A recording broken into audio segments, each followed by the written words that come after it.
आज की सीरीज़ में हम जेनेटिक्स के बारे में डिस्कस करेंगे। इस सीरीज़ में हम जेनेटिक्स का डेफिनेशन देखेंगे। जेनेटिक्स में हम हेरिडिटी और वेरिएशन इसको भी डिस्कस करेंगे। हेरिडिटी का मीनिंग देखेंगे और प्री मेंडेलियन जेनेटिक्स में जितनी थियरीज़ दी हुई हैं उन सभी थियरीज़ को वन बाय वन डिस्कस करेंगे। आफ्टर दैट इस सीरीज़ में हम लोग मेंडल की पूरी लाइफ हिस्ट्री को डिस्कस करेंगे। मेंडल के 7 कंट्रास्टिंग कैरेक्टर्स को भी डिस्कस करेंगे और मेंडल के जो इम्पोर्टेंट लॉज हैं जैसे कि मोनोहाइब्रिड क्रॉस और डाई हाइब्रिड क्रॉस और उसका पूरा क्रॉस, ये सारी चीज़ें हम इस सीरीज़ में डिस्कस करेंगे। तो सबसे पहले हम देखते हैं कि जेनेटिक्स की हिस्ट्री को पहले हम देखते हैं, फिर इसके डेफिनेशन को डिस्कस करेंगे। मैं आपको एक चीज़ एक्सप्लेन कर दूं कि बहुत सारे स्टूडेंट जो हैं वो जेनेटिक्स को बहुत डिफ़िकल्ट मानते हैं। उनको लगता है कि जेनेटिक्स बहुत ज़्यादा डिफ़िकल्ट है। लेकिन मैं आपको ये चीज़ एक्सप्लेन कर दूं कि जेनेटिक्स जो है ये बहुत ही इम्पॉर्टेंट टॉपिक है बायोलॉजी के अंदर। जो हमारे मन में जितने भी सवाल उत्पन्न होते हैं उन सारे सवालों के जवाब जेनेटिक्स में हिडन है, जेनेटिक्स में छिपे हुए हैं।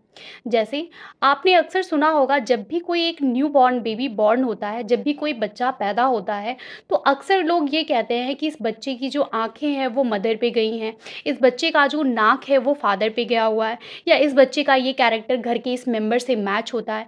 तो क्या आपने कभी सोचा है कि वो लोग ये बात किस बेस पे कह पाते हैं? यानी ऐसा क्यों होता है कि बच्चे की आँखें या हम सभी लोग जो हम लोग अपने मम्मी-पापा से बॉर्न हुए हैं, तो हमारी बॉडी का कोई ना कोई पार्ट या हमारी बॉडी का या हमारे अंदर का कोई भी कैरेक्टर हमारे पेरेंट्स से ज़रूर मैच करता है। तो इसके पीछे लॉजिक क्या है? क्यों होता है ऐसा, और ऐसी कौन-सी चीज़ होती है जो हमारे पेरेंट्स से हम सभी बच्चों के अंदर आती है? तो उन सभी चीज़ों, उन सभी सवालों का जवाब जो है वो जेनेटिक्स में हिडन है। और मैं इस जेनेटिक्स को डिस्कस करने से पहले आपको एक्सप्लेन कर दूं कि हम लोग मेनली इस सीरीज़ में मेंडेलियन जेनेटिक्स को डिस्कस करेंगे। यानी मेंडल ने जो जेनेटिक्स दिया हुआ है उस जेनेटिक्स को हम डिस्कस करेंगे। तो मैं आपको ये भी बता दूं कि जैसे मेंडल के बारे में तो आप सब लोग जानते होंगे। यानी मेंडल बायोलॉजी में जेनेटिक्स की दुनिया में बहुत ही फेमस नाम है। यानी मेंडल जो हैं वो बहुत ही इम्पॉर्टेंट लॉज दिए हुए हैं। मेंडल ने जेनेटिक्स के अंदर बहुत इम्पॉर्टेंट लॉज दिए हैं जिसके ऊपर आज की हमारी पूरी मॉडर्न जेनेटिक्स एस्टैब्लिश है। यानी जेनेटिक्स के दुनिया में बहुत इम्पॉर्टेंट नाम है मेंडल का। तो आप ये भी जानते होंगे कि मेंडल जो थे वो उनको जीते जी वो रिकॉग्निशन, वो इम्पोर्टेंस नहीं मिल पाई थी जिसके वो हकदार थे। क्योंकि मेंडल जो थे तो उसके पीछे हम कारण भी डिस्कस करेंगे कि ऐसा क्यों है। जैसे मैं आपको एक चीज़ एक्सप्लेन कर दूं कि आपने एक बहुत ही फेमस शायर गालिब का नाम सुना होगा। गालिब जो है ये फेमस शायरों के अंदर इनका नाम आता है और बहुत ही फेमस शायर है ये। तो गालिब के साथ भी कुछ वैसी ही स्टोरी है जैसे कि मेंडल की है। यानी गालिब जो थे वो इतने फेमस शायर थे कि जब वो अपनी शायरी जिस टाइम पीरियड में वो थे और जब वो अपनी फेमस शायरी देते थे, तो उस शायरी में जो वर्ड्स होते थे उसके कई सारे मीनिंग होते थे। और बहुत सारे लोग जो थे वो उस वर्ड्स का मीनिंग निकाल ही नहीं पाते थे।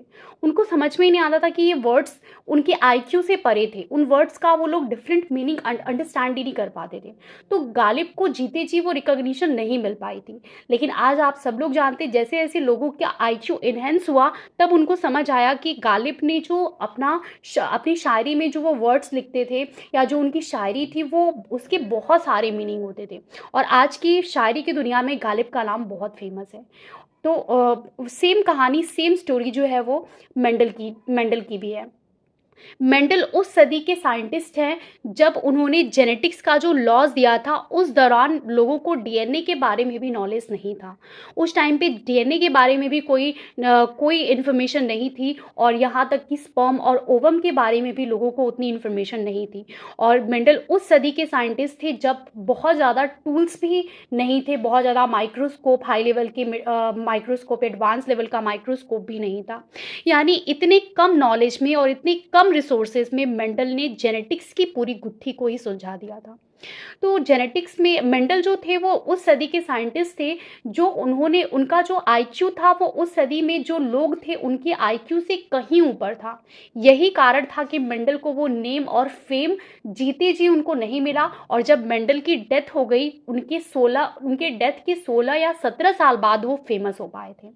तब जब लोगों का आईक्यू जब बढ़ा, और जब आज जो वो सवाल हमारे दिमाग में आते हैं, उन सारे सवालों के जवाब मेंडल, जो कि 21वीं शताब्दी में ये सवाल हमारे अंदर उत्पन्न होते हैं, जिनका जवाब मेंडल 90s में ही वो दे चुके थे। तो आप अंदाज़ा लगा सकते हैं कि मेंडल कितने जीनियस माइंडेड थे, और उनका इतना जीनियस होना भी एक खतरा ही बना उनके लिए, क्योंकि जीते जी लोग उनको बेवकूफ़ समझते थे। उनके इस काम को, उस जेनेटिक्स की इस डिस्कवरीज़ को वो कुछ भी नहीं मानते थे। लेकिन जब धीरे धीरे लोगों की आईक्यू बढ़ी, मेंडल के काम को उन्होंने समझा, तब तक मेंडल की डेथ हो चुकी थी। और आज मेंडल जो है वो बहुत ही फेमस है जेनेटिक्स की दुनिया में। आप बायोलॉजी की कोई भी किताब उठा लीजिए जो कि जेनेटिक्स की हो, और उसमें मेंडल का नाम ना आए, ऐसा हो नहीं सकता। क्योंकि मेंडल जो है वो जेनेटिक्स की बुक्स में आपको हर जगह मेंडल जो है वो दिख जाएंगे, क्योंकि ये बहुत इंपॉर्टेंट काम किया मेंडल ने। तो हम लोग डिस्कस करेंगे ऐसा क्या था मेंडल के साथ जो उनको जीते जी वो नेम और फेम नहीं मिल पाया जिसके वो हकदार थे। तो पहले हम लोग देखते हैं कि जेनेटिक्स क्या है, फिर हम लोग मेंडल के बारे में डिस्कस करेंगे। तो जेनेटिक्स में सबसे पहले देखते हैं कि जो टर्म जेनेटिक्स है उसको बेट्सन नामक साइंटिस्ट ने दिया था। यानी ये जेनेटिक्स वर्ड को बेट्सन नामक साइंटिस्ट ने दिया था। फादर ऑफ जेनेटिक्स जो है वो ग्रेगर जॉन मेंडल है। जैसे कि आपको हमने बताया था, मेंडल बहुत ही फेमस है जेनेटिक्स की दुनिया में, क्योंकि इन्होंने उन सभी सवालों के जवाब, आज हम लोग देखिए जब भी जेनेटिक्स पढ़ते हैं तो हमें जेनेटिक्स बहुत आसान लगता है। क्यों आसान लगता है? क्योंकि मेंडल ने इसको बहुत आसानी से एक्सप्लेन किया हुआ है। लेकिन आप अगर मेंडल के जगह पे खुद को रख कर देखें, तब आपको समझ आएगा कि मेंडल उस सदी के साइंटिस्ट हैं, उस टाइम पीरियड के साइंटिस्ट थे जब कोई इंस्ट्रूमेंट नहीं था, बहुत ज़्यादा एडवांस लेवल के माइक्रोस्कोप नहीं थे, डीएनए के बारे में नॉलेज नहीं था, जीन के बारे में नॉलेज नहीं था, और तब मेंडल ने इस जेनेटिक्स की पूरी गुत्थी को सुलझाया था। तो सोचिए कितना हार्ड रहा होगा मेंडल के लिए। तो जेनेटिक्स के जो फादर है वो ऑब्वियसली ग्रेगर जॉन मेंडल है। और फादर ऑफ एक्सपेरिमेंटल जेनेटिक्स यदि आपसे पूछा जाए तो वो है टीएच मॉर्गन, जिन्होंने फ्रूट फ्लाई या ड्रोसोफिला के ऊपर बहुत फेमस एक्सपेरिमेंट्स किए हुए हैं। इनको फादर ऑफ मॉडर्न जेनेटिक्स भी कहा जाता है। और इनकी एक किताब का नाम है, इस टीएच मॉर्गन की एक बुक का नाम है जिसका नाम है द थ्योरी ऑफ जीन। ये भी आप लर्न कर लीजिएगा। तो ये कुछ चीज़ें हैं जो आपको लर्न कर लेनी है, जिसमें बेटसन ने जेनेटिक्स टर्म को दिया था। ग्रेगर जॉन मेंडल जो है वो जेनेटिक्स के फादर कहे जाते हैं, एक्सपेरिमेंटल जेनेटिक्स के फादर टीएच मॉर्गन कहे जाते हैं, और उनकी किताब का नाम है द थ्योरी ऑफ जीन। अब इसके बाद हम लोग देखते हैं कि जेनेटिक्स का डेफिनेशन, यानी जेनेटिक्स को हम कैसे डिफाइन करें।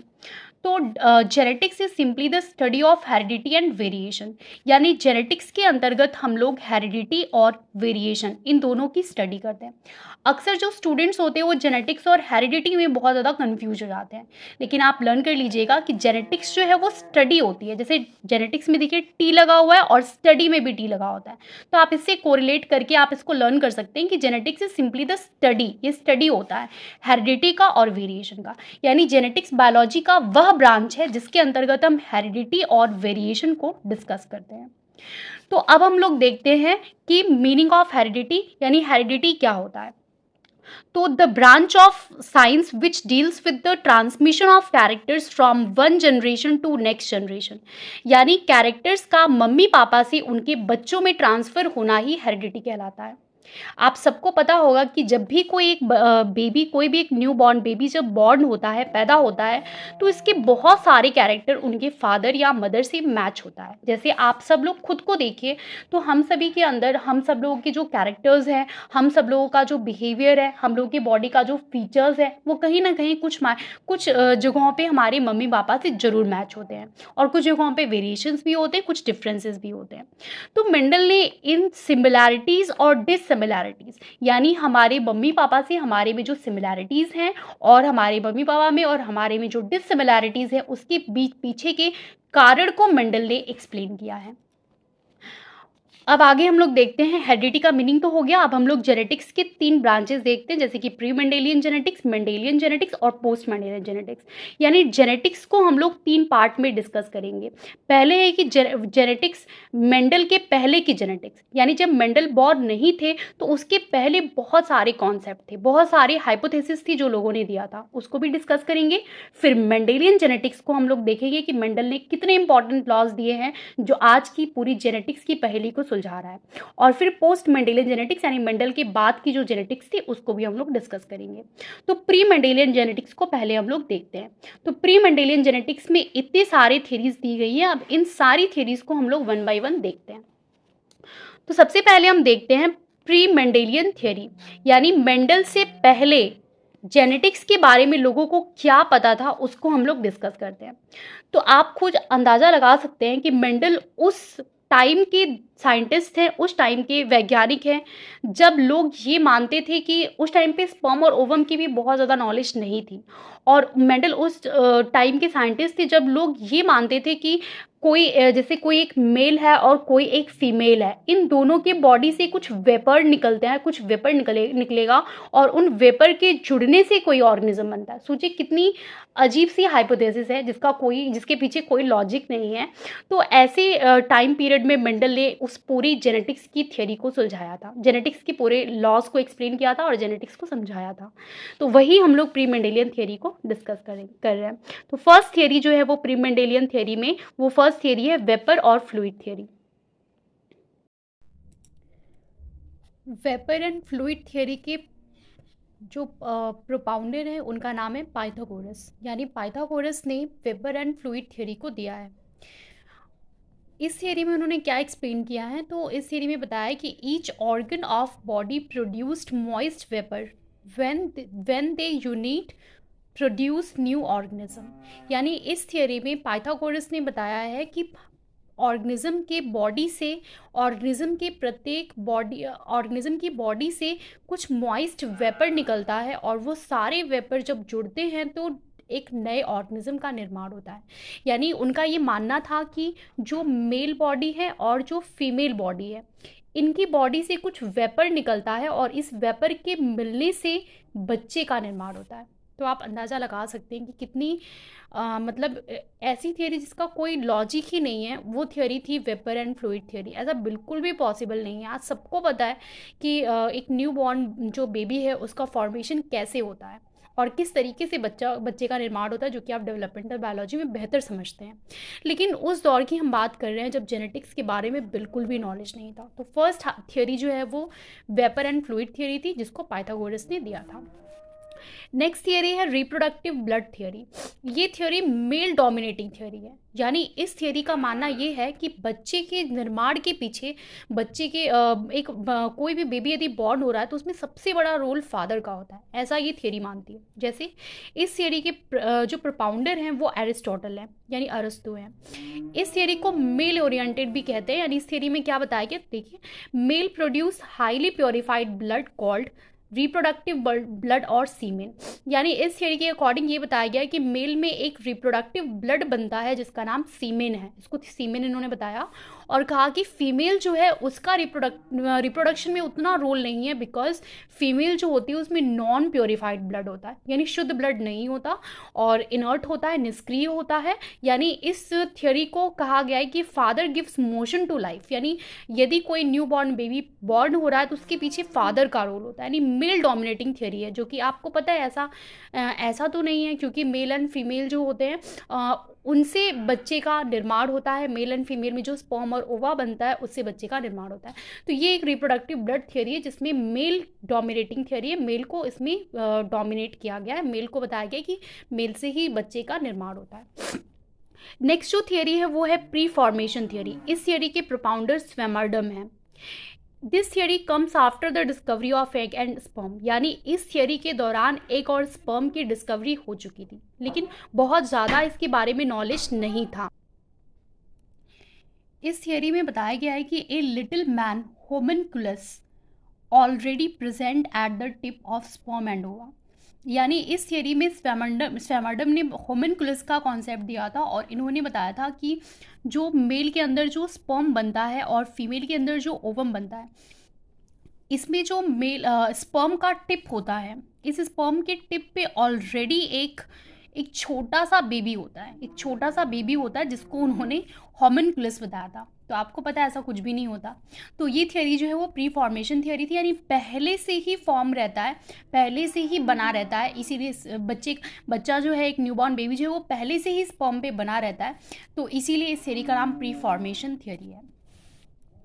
नेक्स्ट थियरी है पर्टिकुलेट थियरी। पर्टिकुलेट थियरी में को प्रपोज किया था मार्प्यूरिस ने।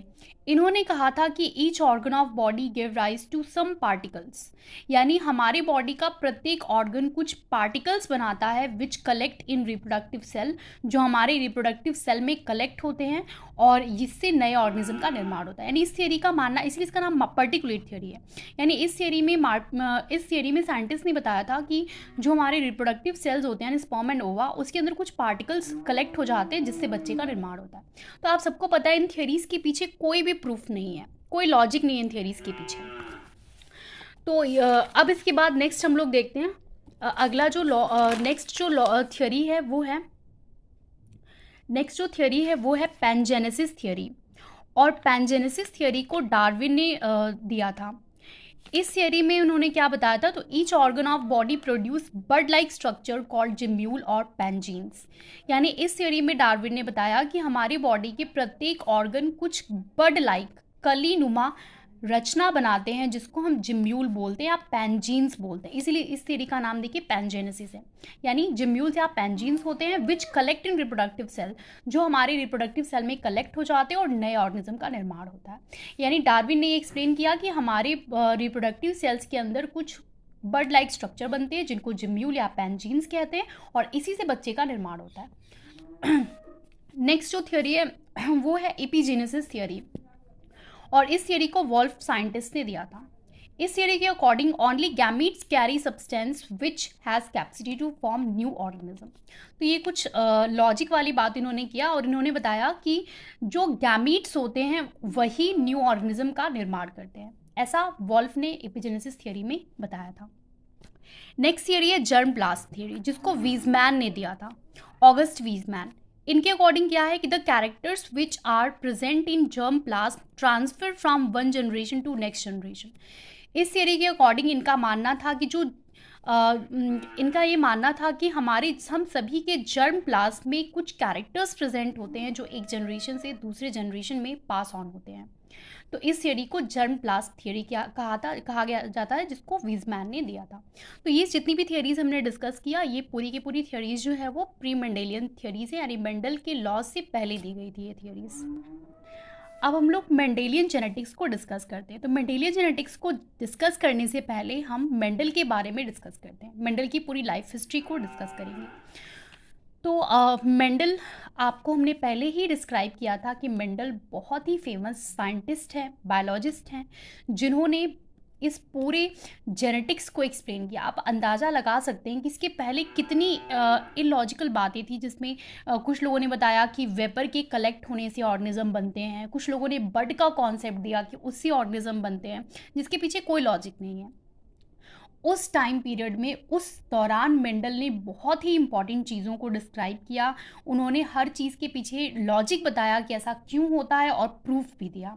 और आप ये भी समझ लीजिएगा, आप जानते भी होंगे कि मेंडल एक बहुत बड़े मैथमेटिशियन भी थे, यानी इनको मैथ की भी काफ़ी नॉलेज थी। और ये बायोलॉजी और मैथ का एक बहुत ही अच्छा कॉम्बिनेशन तैयार किया था जेनेटिक्स के अंदर, जिससे हम लोग इस पूरे जेनेटिक्स को ईजिली अंडरस्टैंड कर पाते हैं। तो देखते हैं मेंडल के बारे में। मेंडल का जो बर्थ है वो 1822 में हुआ था। यानी आप ये समझ लीजिएगा कि मेंडल का बर्थ 1822 में हुआ था, जो कि मेंडल का जो बर्थ है वो डार्विन के बर्थ के 13 साल बाद हुआ था। उसके बाद मेंडल का जो डेथ है वो 1884 में हुआ था। मेंडल का जो बर्थ प्लेस है जहाँ पर वो पैदा हुए थे वो है ऑस्ट्रिया। यानी मेंडल जो है वो मोराविया में पैदा हुए थे, जो उस दौरान ऑस्ट्रिया में था। इसको आप ऑस्ट्रेलिया नहीं समझिएगा, ऑस्ट्रिया होता है। तो मेंडल का बर्थ प्लेस जो है, एक्चुअल बर्थ प्लेस जो है वो मोराविया है, जो कि उस दौरान ऑस्ट्रिया में था। लेकिन प्रेजेंट टाइम में जो मोराविया जहाँ पर मेंडल पैदा हुए थे वो जगह जो है वो अब चेकोस्लोवाकिया में प्रेजेंट है, प्रेजेंट टाइम में। मेंडल ने पाइसम सटाइवम यानी गार्डन पी पे अपना जो पूरा जेनेटिक्स का जो एक्सपेरिमेंट है वो उन्होंने गार्डन पी पे, मटर के पौधे पे किया था। उन्होंने अपने इस पूरे एक्सपेरिमेंट को पब्लिश कराया था 1865 में, 1865 में। नेम ऑफ एक्सपेरिमेंट क्या था? और उनके एक्सपेरिमेंट का नेम था हाइब्रिडाइजेशन एक्सपेरिमेंट, यानी हाइब्रिडाइजेशन का एक्सपेरिमेंट। मेंडल का जो लॉस था उसको लॉ ऑफ इनहेरिटेंस कहते हैं। मेंडल की बुक का नाम था एक्सपेरिमेंट ऑन प्लांट हाइब्रिडाइजेशन, बहुत इंपॉर्टेंट है, ये लर्न कर लीजिएगा।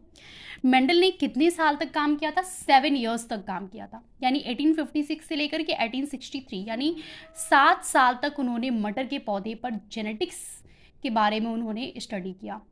तो आप अंदाज़ा लगा सकते हैं मेंडल के अंदर कितना पेशेंस था, क्योंकि उन्होंने 7 ईयर्स तक मटर के पौधे पे एक्सपेरिमेंट किया था।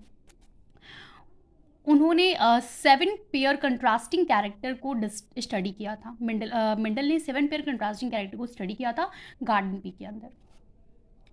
तो मेंडल के बारे में आपको हमने बता ही दिया था कि मेंडल जो थे उनको जीते जी वो रिकॉग्निशन नहीं मिल पाया था, क्योंकि मेंडल उस दौरान अपने लॉस को दिए थे, अपने एक्सपेरिमेंट को उन्होंने पब्लिश कराया था जिस दौरान डार्विन बहुत फेमस थे। क्योंकि उस टाइम पे जिस दौरान मेंडल अपने एक्सपेरिमेंट दे रहे थे उस दौरान पे डार्विन जो थे वो बहुत ज़्यादा डोमिनेटिंग थे, डार्विन बहुत फेमस थे और वो ऑरिजिन ऑफ लाइफ से रिलेटेड कॉन्सेप्ट दे रहे थे। डार्विन उस दौरान के साइंटिस्ट थे जब लोग ये मानते थे कि हम सभी इंसानों का जो निर्माण है वो ब्रह्मा और विष्णु से हुआ है। मतलब बहुत फेमस क्रिएशन थ्योरी और भी बहुत सारी थ्योरीज थे जिसके अकॉर्डिंग ये माना जा रहा था कि हम सभी का निर्माण ब्रह्मा विष्णु से हुआ है। लेकिन डार्विन ने एक बहुत ही इंपॉर्टेंट कॉन्सेप्ट उस टाइम पे दिया था कि हम सभी का निर्माण बंदरों से हुआ है। तो बहुत सारे लोगों ने डार्विन को बहुत क्रिटिसाइज़ किया कि ऐसा कैसे कह सकते हैं कि हमारे पूर्वज बंदर थे। तो सबका ध्यान कहीं ना कहीं डार्विन के ऊपर ओरिएंटेड था, डार्विन के ऊपर कंसंट्रेट था, इसीलिए मेंडल के बारे में किसी ने भी ध्यान नहीं दिया।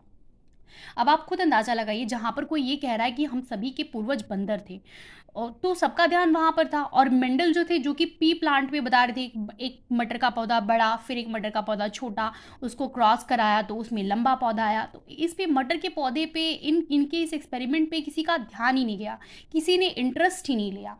और ज़्यादातर लोगों ने पूरा डार्विन के ऊपर उन्होंने अपना पूरा अपने उनके लॉस के ऊपर, उनके थ्योरीज के ऊपर कंसंट्रेट किया था। तो मेंडल, आप कह सकते हैं कि मेंडल का जो उस टाइम पे जो उनको फेम नहीं मिल पाया था, उसके पीछे कहीं ना कहीं एक कारण डार्विन भी थे, क्योंकि सबका ध्यान डार्विन के ऊपर था। और मेंडल को इसलिए भी वो नेम फेम और रिकॉग्निशन नहीं मिल पाया था क्योंकि मेंडल ने जब अपने लॉज एक्सप्लेन कर रहे थे उसमें बहुत ज़्यादा इन्होंने मैथमेटिक्स यूज़ किया था। तो लोगों को ये लग रहा था कि भाई आप बायोलॉजी की थ्योरीज दे रहे हैं या मैथमेटिक्स की थ्योरीज दे रहे हैं। तो इस तरीके से मेंडल ने जो अपने लॉज में मैथमेटिक्स को अप्लाई किया था, इसके लिए भी मेंडल को बहुत ज़्यादा क्रिटिसाइज़ किया गया था। लेकिन आपको पता है, आज हम लोग मेंडल के लॉज को अंडरस्टैंड कर पाते हैं, जो कि जिसको समझाने के लिए मेंडल खुद हमारे पास नहीं है, लेकिन फिर भी हम लोग ईजिली अंडरस्टैंड कर पाते हैं। उसके पीछे कारण ये है कि मेंडल ने अपने सारे लॉज का एक स्टैटिस्टिकल रिकॉर्ड बना के रखा था, मैथमेटिक्स यूज़ किया था, जिससे हम उसको ईजिली अंडरस्टैंड कर पाते हैं। तो ये स्टोरी मेंडल की थी। अब वो मेंडल ने जो 7 पेयर कंट्रास्टिंग कैरेक्टर लिया था वो देख लेते हैं। तो ये कुछ ट्रेट है, ये डोमिनेंट कैरेक्टर, ये रेसेसिव कैरेक्टर है। जैसे कि प्लांट हाइट, उसमें डोमिनेंट होता है टॉल, रेसेसिव होता है ड्वार्फ। फिर फ्लावर की पोजीशन है एक्सियल और टर्मिनल। एक्सियल का मतलब होता है कि एक्सिस में, जैसे ये प्लांट है और ये प्लांट की एक्सिस पे यदि फ्लावर निकल रहा है तो एक्सियल, और टिप पे यदि निकल रहा है तो टर्मिनल। उसके बाद फ्लावर का जो कलर होता है उसमें डोमिनेंट वॉयलेट कलर होता है और रेसेसिव वाइट कलर होता है। पॉड का कलर ग्रीन होता है और येलो। पॉड के शेप में उन्होंने इन्फ्लेटेड यानी फूला हुआ और कॉन्स्ट्रिक्टेड यानी दबा हुआ लिया था। सीड का शेप जो है वो राउंड और रिंकल लिया था, यानी गोल और झुर्रीदार। सीड का कलर जो है वो येलो और ग्रीन लिया था। तो कॉम्पिटिटिव एग्जाम्स में इससे बहुत सारे क्वेश्चन आते हैं। क्वेश्चन पूछ लिया जाता है कि क्वेश्चन ये बन जाता है कि फ्लावर से रिलेटेड उन्होंने कितने कैरेक्टर्स लिए थे मेंडल ने। तो आपको क्लियर होगा, फ्लावर का पोजीशन, फ्लावर का कलर, इस तरीके से फ्लावर से रिलेटेड 2 उन्होंने लिया था। पॉड पे उन्होंने कितने कैरेक्टर की स्टडी किया था, तो पॉड के कलर से रिलेटेड, पॉड के शेप से रिलेटेड। तो इस तरीके से क्वेश्चन एग्जाम्स में पूछे जाते हैं। अब इसके बाद देखते हैं कि jeans of 7 pair contrasting character, यानी मेंडल ने 7 पेयर कंट्रास्टिंग कैरेक्टर को अध्ययन किया था पी प्लांट के ऊपर। और वो जो 7 पेयर के कंट्रास्टिंग कैरेक्टर हैं वो 4 क्रोमोसोम पे प्रेजेंट होते हैं, यानी 4 क्रोमोसोम्स पे मेंडल के वो 7 पेयर कंट्रास्टिंग कैरेक्टर जो है वो प्रेजेंट होते हैं। और वो 4 क्रोमोसोम कौन कौन से हैं? 1, 4, 5 और 7, यानी फर्स्ट पे, फोर्थ पे, फिफ्थ पे और सेवन्थ पे होते हैं। तो आप वैसे तो क्रोमोसोम, जैसे मान लीजिए ये एक क्रोमोसोम है, ये एक दूसरा क्रोमोसोम, तो मान लीजिए ये फर्स्ट क्रोमोसोम और ये फोर्थ क्रोमोसोम है। तो फर्स्ट क्रोमोसोम पे कैरेक्टर्स, मेंडल ने जो 7 पेयर कैरेक्टर लिया था उसमें से कुछ कैरेक्टर फर्स्ट क्रोमोसोम पे थे, कुछ फोर्थ पे थे, कुछ फिफ्थ पे थे और कुछ सेवन्थ पे थे। तो देखते हैं कि कौन सा कैरेक्टर किस क्रोमोसोम पे था। तो क्रोमोसोम नंबर 1 पे जो कैरेक्टर था उसमें है फ्लावर का कलर और सीड का कलर, यानी दो कैरेक्टर फ्लावर कलर और सीड कलर, ये दोनों क्रोमोसोम नंबर 1 पे था। मटर के पौधे के अंदर जो क्रोमोसोम नंबर 1 था उस पे फ्लावर का कलर था और सीड का कलर। क्रोमोसोम नंबर 4 पे प्लांट की हाइट थी और फ्लावर का पोजिशन, प्लांट की हाइट और फ्लावर का पोजिशन था। उसके बाद फिर फोर्थ क्रोमोसोम पे प्लांट की हाइट, फ्लावर का पोजीशन और पॉड का शेप था। फिफ्थ क्रोमोसोम पे सिर्फ एक कैरेक्टर था, वो है पॉड का कलर, और सेवेंथ क्रोमोसोम पे सिर्फ एक कैरेक्टर था, वो है सीड का शेप। तो यदि क्वेश्चन कैसे बनता है कॉम्पिटिशन में, क्वेश्चन ये बन जाता है कि सबसे ज़्यादा कैरेक्टर किस क्रोमोसोम पे था, यानी मेंडल के 7 पेयर कंट्रास्टिंग कैरेक्टर में सबसे ज़्यादा जो कैरेक्टर्स थे वो किस क्रोमोसोम पे थे, तो आंसर होगा क्रोमोसोम नंबर 4। और सबसे कम किस पे था, तो क्रोमोसोम नंबर 5 और क्रोमोसोम नंबर 7। अब इसके बाद हम लोग देखते हैं मेंडल के लॉज के बारे में।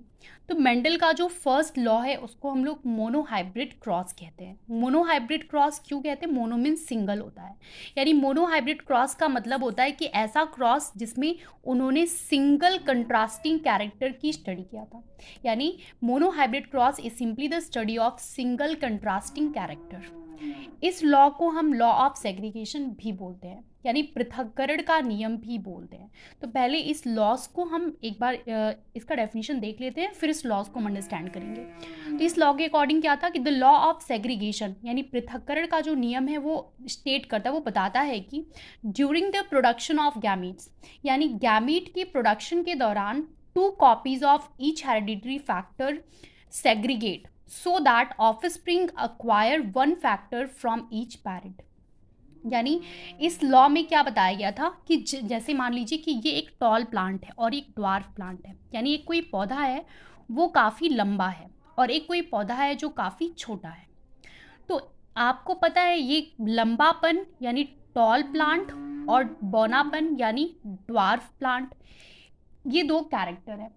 तो इन दो, ये जो ट्रेट है या कैरेक्टर है, इसके पीछे रिस्पॉन्सिबल कौन होता है, तो आप सबको क्लियर है, इसके पीछे रिस्पॉन्सिबल जीन होता है। और टॉलनेस के पीछे रिस्पॉन्सिबल जीन टी है। तो आपको पता है जीन के 2 ऑल्टरनेटिव फॉर्म होते हैं, एक कैपिटल फॉर्म और एक डोमिनेंट फॉर्म होता है और एक रेसेसिव, यानी आप ये कह लीजिए कि एक जीन के पीछे 2 ऑल्टरनेटिव फॉर्म होता है जिसको हम लोग अलील कहते हैं। जैसे मान लीजिए एक कैपिटल टी एक स्मॉल टी, इसको हम अलील बोलते हैं। तो वैसे ही एक कैरेक्टर है टॉल प्लांट, तो इसके पीछे जीन कौन सा रिस्पॉन्सिबल होगा, टी, और उस टी के कितने अलील होंगे, तो 2 अलील होंगे, कैपिटल टी और कैपिटल टी। वैसे ही एक कैरेक्टर है ड्वार्फ, और ड्वार्फ के लिए जो अलील रिस्पॉन्सिबल है वो है स्मॉल टी। तो इस तरीके से अब यहाँ पे देखिए 2 अलील हैं, कैपिटल टी और स्मॉल टी। और जब गैमीट का निर्माण होगा, देखिए अभी ये दोनों अलील एक साथ प्रेजेंट हैं, यहाँ भी और यहाँ भी, तो एक साथ प्रेजेंट है, लेकिन जब गैमीट का फॉर्मेशन होता है तो ये दोनों अलील अलग अलग हो जाते हैं, यानी एक अलील एक गैमीट में और दूसरा अलील दूसरे गैमीट में चला जाता है। लेकिन जैसे मान लीजिए कि यदि कोई अलील है कैपिटल टी और स्मॉल टी, वो दोनों एक साथ हैं, और आपको पता है कैपिटल टी वाला जो है वो किसके लिए रिस्पॉन्सिबल है, टॉलनेस के लिए, लंबाई के लिए रिस्पॉन्सिबल है, और स्मॉल टी वाला आप सबको क्लियर है ड्वार्फनेस के लिए रिस्पॉन्सिबल है, यानी ये ड्वार्फ बनाएगा पौधे को। तो ये दोनों कैरेक्टर देखिए एक साथ प्रेजेंट है, लेकिन ये दोनों कैरेक्टर आपस में ब्लेंड नहीं होते हैं, मिक्स नहीं होते हैं। ऐसा नहीं है, जो देखिए दोनों साथ में प्रेजेंट होते हैं, लेकिन ऐसा कभी नहीं होता कि ये वाला कैपिटल टी स्मॉल टी को बिगाड़ दे या ये स्मॉल टी कैपिटल टी को बिगाड़ दे, ऐसा बिल्कुल नहीं होता। यानी लॉ ऑफ सेग्रीगेशन में क्या बताया गया है कि भले ही अलील एक साथ प्रेजेंट हों, कैपिटल वाले और स्मॉल वाले, लेकिन फिर भी वो एक दूसरे को डिस्टर्ब नहीं करते हैं। जब गैमीट बनता है तो वो प्योरली अलग अलग गैमीट में सेग्रीगेट हो जाते हैं, अलग अलग हो जाते हैं। ये भले ही साथ में रहते हैं लेकिन इनका ये एक दूसरे के ऊपर नेगेटिव इम्पैक्ट यानी एक दूसरे के इफेक्ट को वो प्रभावित नहीं करते, एक दूसरे के कैरेक्टर को, एक दूसरे के लक्षण को वो प्रभावित नहीं करते हैं। यही मेंडल ने लॉ ऑफ सेग्रीगेशन में बताया था। इसीलिए इस लॉ को law of purity of gamete यानी युग्मकों की शुद्धता का नियम भी कहते हैं। यानी जब गैमीट बनता है तो ये दोनों अलील भले ही साथ में हो लेकिन ये शुद्ध रूप से अलग अलग गैमीट में चले जाते हैं। तो यही चीज़ मेंडल ने लॉ ऑफ सेग्रीगेशन में बताया था, यानी अलगाव का नियम में उन्होंने यही बताया कि भले ही दो अलील एक साथ रहते हैं लेकिन जब गैमीट का फॉर्मेशन होता है तो ये दोनों अलील अलग अलग सेग्रीगेट हो जाते हैं। तो देखिए यहाँ पे लिखा हुआ है cross involving one pair of contrasting character is known as monohybrid cross. यानी यदि आप एक पेयर कंट्रास्टिंग कैरेक्टर की स्टडी करते हैं तो उसको हम मोनोहाइब्रिड क्रॉस कहते हैं। तो देखिए ये एक टॉल प्लांट मेंडल ने लिया था और एक ड्वार्फ प्लांट लिया था। टॉल प्लांट के लिए रिस्पॉन्सिबल जो जीन है वो कैपिटल टी है और ड्वार्फ प्लांट के लिए रिस्पॉन्सिबल जीन स्मॉल टी है। तो अब यहाँ पे देखिए आप, ये टॉल क्या है, एक कैरेक्टर है, तो कैरेक्टर के लिए रिस्पॉन्सिबल कौन होगा, जीन। यानी जीन के कितने फॉर्म होते हैं, 2 फॉर्म, जिसको हम अलील कहते हैं। तो टॉल के लिए रिस्पॉन्सिबल कौन से अलील हैं, कैपिटल टी, और ड्वार्फ के लिए रिस्पॉन्सिबल अलील कौन से हैं, स्मॉल टी। यानी मेंडल ने क्या किया, एक लंबा मटर का पौधा लिया और एक छोटा मटर का पौधा लिया, उन दोनों के बीच में उन्होंने पॉलिनेशन कराया, यानी उनके अंदर रिप्रोडक्शन करा दिया। और फिर उन्होंने बहुत टाइम बाद जब आकर के वो खेत में दोबारा आते हैं और देखते हैं तो वो एकदम शॉक्ड रह जाते हैं, क्योंकि उन्होंने देखा कि खेत में सारे पौधे लंबे पैदा हुए हैं, कोई भी पौधा ड्वार्फ नहीं था, ऑल प्लांट जो हैं वो टॉल आए हैं। तो मेंडल बहुत शॉक्ड हुए कि भाई ऐसा कैसे पॉसिबल हो गया। आप सबको पता है कि नेचर का एक रूल होता है, जैसे मान लीजिए कि आप एक वाइट कलर लेके आते हैं, ठीक है, एकदम प्योर वाइट, एकदम वाइट है, और एक ब्लैक कलर लेके आते हैं। यदि आप दोनों को मिक्स कर दें, एक साथ मिक्स कर दें, तो ऐसा कभी नहीं होगा कि एकदम वाइट कलर ही आ जाए या एकदम ब्लैक ही आ जाए। यहाँ पर दोनों की मिक्सिंग से जो कलर आएगा वो कलर आता है ग्रे कलर, यानी हल्का सा ग्रे कलर आ जाएगा, दोनों की मिक्सिंग से ग्रे कलर आ जाएगा, यानी कोई तीसरा कैरेक्टर नया पैदा हो जाएगा। तो मेंडल भी कुछ ऐसा ही एक्सपेक्ट कर रहे थे कि यदि हम टॉल और ड्वार्फ प्लांट को क्रॉस करा रहे हैं तो ये बिल्कुल चांसेस है कि जो नए पौधे आएंगे वो न तो बहुत ज़्यादा टॉल होंगे और न तो बहुत ज़्यादा ड्वार्फ, यानी मीडियम हाइट के होंगे।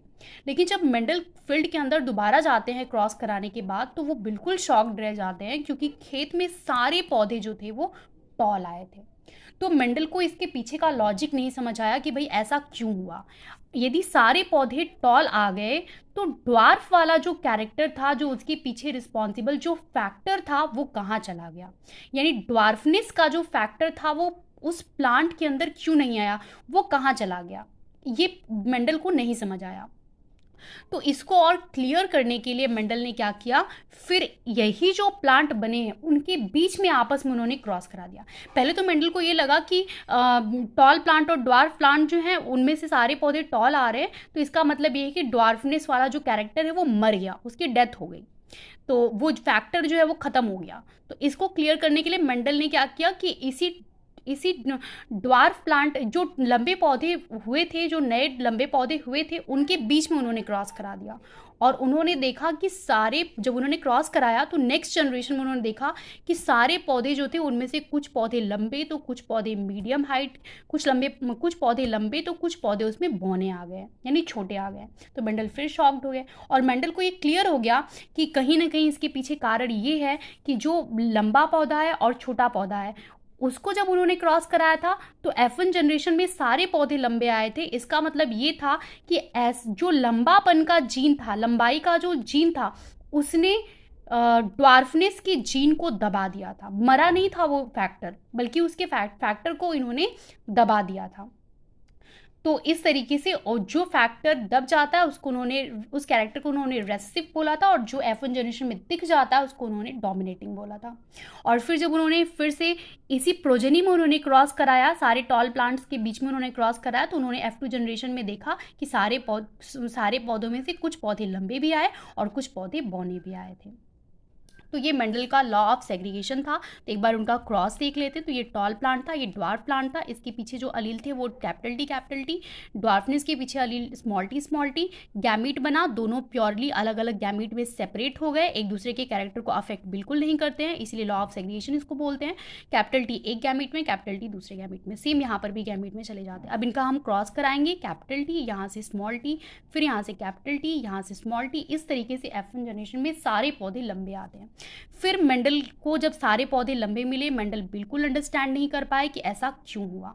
तो फिर मेंडल ने क्या किया, इस चीज़ को क्लियर करने के लिए कि भाई ड्वार्फनेस का फैक्टर कहाँ चला गया, वो कैरेक्टर क्यों नहीं दिख रहा है, इसको क्लियर करने के लिए F1 जनरेशन के प्लांट्स के बीच में उन्होंने सेल्फिंग करा दिया। सेल्फिंग को हम लोग सेल्फिंग जो होता है इसको हम लोग ब्रदर सिस्टर मेटिंग भी बोलते हैं, तो इस या सिबलिंग मेटिंग भी बोलते हैं। तो इस कैपिटल टी और स्मॉल टी में उन्होंने सेल्फिंग कराया। तो capital T small T, capital T small T, इसमें इन्होंने सेल्फिंग कराया। तो गैमीट बना, कैपिटल टी एक गैमीट में, स्मॉल टी एक गैमीट में, फिर कैपिटल टी एक गैमीट में, स्मॉल टी एक गैमीट में, और फिर क्रॉस कराया। तो उन्होंने क्या देखा कि कुछ पौधे इसमें प्योर टाल हैं, कुछ हाइब्रिड टॉल हैं और कुछ प्योर ड्वार्फ है, यानी ड्वार्फनेस का कैरेक्टर भी दिख गया, जो कि इस प्लांट्स में ड्वार्फनेस का कोई कैरेक्टर, F1 जनरेशन में कोई ड्वार्फ प्लांट नहीं था, लेकिन ड्वार्फ प्लांट दिख गया F2 जनरेशन में। तो इनको क्लियर हो गया कि F1 जनरेशन में ड्वार्फनेस का जो कैरेक्टर है वो सुप्त हो चुका था, सुप्तावस्था में चला गया था, नहीं दिख रहा था, लेकिन F2 जनरेशन में वो जागृत हो गया, यानी वो अपने कैरेक्टर को शो कर रहा है। तो इसके पीछे इस कहानी को भी उन्होंने सुलझाया कि कभी कभी ऐसा होता है कि जो मम्मी पापा से जो बच्चे, यानी पेरेंट्स से जो बच्चे बन रहे हैं, वो कभी कभी पेरेंट की तरह ना दिख करके अपने दादा या दादी की तरह दिख जाते हैं। तो ऐसा इसलिए भी होता है क्योंकि मम्मी पापा के अंदर जो कैरेक्टर्स हैं वो सुप्तावस्था में चले गए, उनके जो कैरेक्टर है वो बच्चे के अंदर रेसेसिव फॉर्म में चले गए, तो बच्चा मम्मी पापा की तरह, कुछ कैरेक्टर उसके मम्मी पापा की तरह नहीं दिख रहा है, और कभी कभी जो पूर्वज के कैरेक्टर होते हैं वो बच्चे में दिख जाते हैं। तो ऐसा होता है कि हमारे कुछ कैरेक्टर हमारे दादा या दादी से मैच हो जाते हैं। तो उसके पीछे कहीं ना कहीं ये रीज़न भी था जिसको मेंडल ने समझाया था। तो आज हमने आपको मेंडल का फर्स्ट लॉ एक्सप्लेन कर दिया। आप सभी लोग, यदि आप लोग चाहते हैं कि हम मेंडल का सेकेंड लॉ आपको एक्सप्लेन करें, तो आप ज़रूर कमेंट करें और बताएं कि हमने जो फर्स्ट लॉ एक्सप्लेन किया उसमें कोई भी प्रॉब्लम हो तो आप उसको कमेंट बॉक्स में लिख सकते हैं, और आपको ये लॉ समझ आया या नहीं ये भी ज़रूर बताएं, और अगला किस टॉपिक पे आप वीडियो चाहते हैं इसके बारे में भी कमेंट करें। तो इतनी चीज़ें हमने मेंडल के बारे में एक्सप्लेन किया जेनेटिक्स से related. That's all. Thank you.